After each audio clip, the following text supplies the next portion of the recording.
After a small taste of freedom, Georgina Adam is back in isolation. I've been on the loose for 8 or 9 days, for sure, taking every precaution, but I've been out there.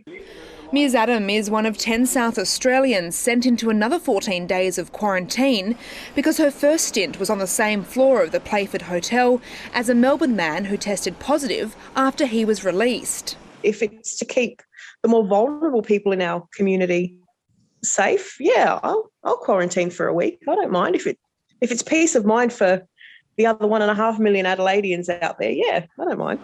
Health authorities still have no idea how or when the patient caught the potentially deadly disease in the hotel.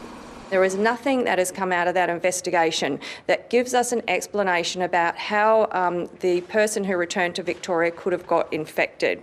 SA Health is now encouraging all overseas arrivals to get a COVID test on day 16 or 17 after quarantining. South Australia recorded no new cases of coronavirus today, but there are still 2 COVID-19 patients, both in their 30s, in the Royal Adelaide Hospital. One is a woman in ICU. She's been intubated but is in a stable condition. As the government deals with the ongoing pandemic, it's also dealing with an ongoing ramping crisis. It hopes a new children's paediatric ward at the Flinders Medical Centre Emergency Department will help relieve pressure on the system.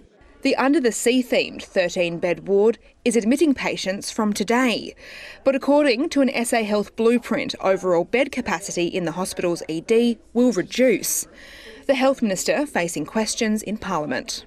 I'm advised the same number of beds at Flinders Medical Centre, but what's happened is that we've decanted services from Flinders Medical Centre to Noarlunga and from Noarlunga to the Repat, so that across those 3 hospitals there is a net increase of 24 beds. There's no point in adding beds over here if you're taking away beds from over there. Juggling beds in testing times. Sarah Mullins, ABC News, Adelaide.